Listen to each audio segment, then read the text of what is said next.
I wanna share you a beautiful story. Kemarin sore ketika saya sementara berolahraga, tiba-tiba pintu kamar saya diketuk. Dan ketika saya buka, ada seorang ibu dengan seorang pemuda ingin bertemu dengan saya.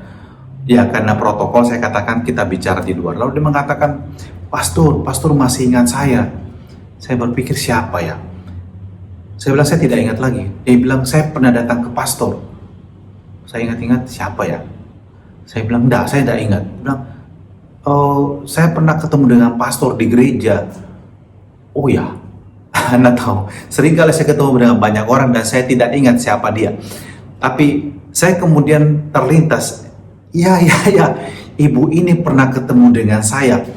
Dan saya ingat ceritanya, sebelum saya merayakan misa, tiba-tiba ibu ini muncul di sakristi dan menangis, dia curhat. Dia mengatakan dia kehilangan anaknya dan dia mengatakan dia sangat sedih, dia tidak ingin hidup lagi.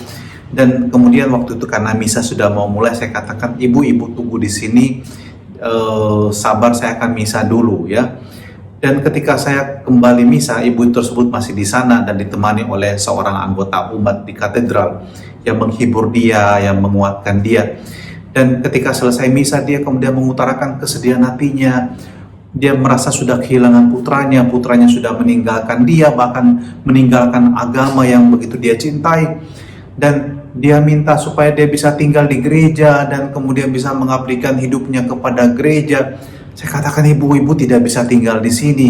Kami tidak bisa mempekerjakan ibu di sini. Please go home. Kita berdoa untuk anak ibu. Dia bilang, tidak, saya tidak mau lagi hidup. Saya tidak mau lagi kembali ke rumah. Pokoknya saya mau tinggal di gereja saja. Saya katakan, tidak bisa ibu pulang ke rumah ya. Ingat, ibu berdoa saja untuk anak ibu. Jangan putus asa, terus berdoa. Percaya pada kekuatan doa itu. Taburkan selalu doa dalam kehidupan ibu setiap hari untuk anak ibu. Dan kita percaya seperti Santa Monica juga berdoa lama sekali untuk anaknya Santo Agustinus yang sudah lupa daratan, lupa Tuhan, lupa segala yang baik.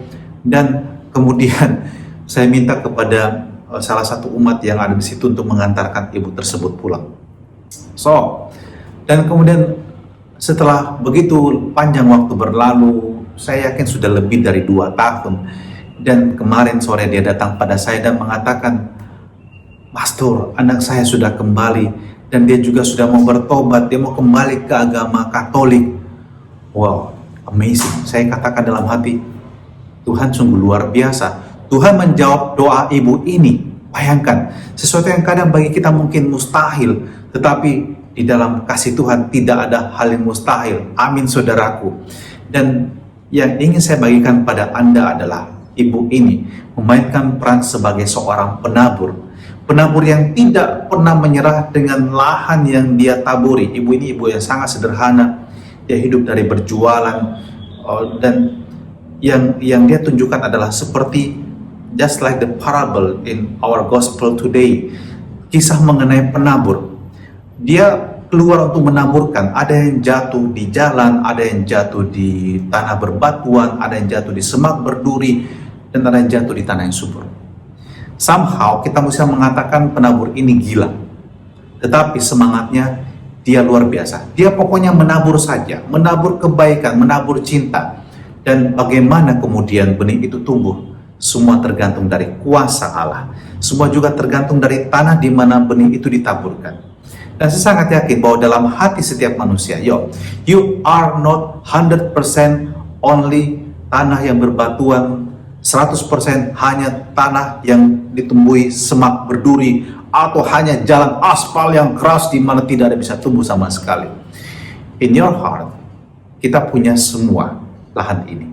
Ada benih, ada tanah yang subur, ada juga tanah yang berbatuan, ada juga semak duri dalam diri kita. Tetapi yang paling penting adalah bahwa semangat penabur ini harus dimiliki oleh setiap orang. Kita juga menabur hal yang baik dalam kehidupan kita dengan akal budi kita, dengan hati nurani kita, mendengarkan sabda Allah, mendengarkan nasihat orang. Kita juga membiarkan diri kita itu menaburkan sesuatu. Kita aktif membuka diri, aktif membiarkan benih itu bisa ditanamkan di situ. Dan jika Anda berada pada pihak yang berhadapan dengan orang-orang yang Anda harapkan bisa berubah menjadi baik, never give up, never give up, never give up. Jangan pernah menyerah. Teruslah menabur kebaikan. Dan kesetiaan Anda menabur yang baik, pasti akan berbuah kebaikan sedikit atau banyak. So, mengenai buahnya tidak perlu kalian pikirkan. Yang Anda pikirkan adalah bagaimana setiap hari, seperti pada hari ini, saya tetap menaburkan kebaikan. Bapa dalam surga, kami percayakan kuasa sabdamu, dan kami percaya bahwa segala benih yang kami taburkan, benih kebaikan, pasti akan berbuah. Apa yang kami taburkan akan kami tuai. Bahkan apa yang kami taburkan dengan bercucuran air mata, akan kami tuai dengan bersorak-sorai. Maka Tuhan, teguhkanlah hati hamba-Mu yang mungkin saat ini sedang mengalami juga kebimbangan, mengalami juga keputusasaan, tidak tahu apa yang harus dilakukan. Berikan kepada mereka Tuhan semangat ini, semangat seorang penabur yang pantang menyerah dan penuh cinta, terus berbagi kebaikan dalam hidup mereka dengan berkat-Mu yang Maha Kuasa, dalam nama Bapa dan Putra dan Roh Kudus. Amin. Tuhan memberkati, dan jangan lelah menabur kebaikan dalam kehidupan Anda.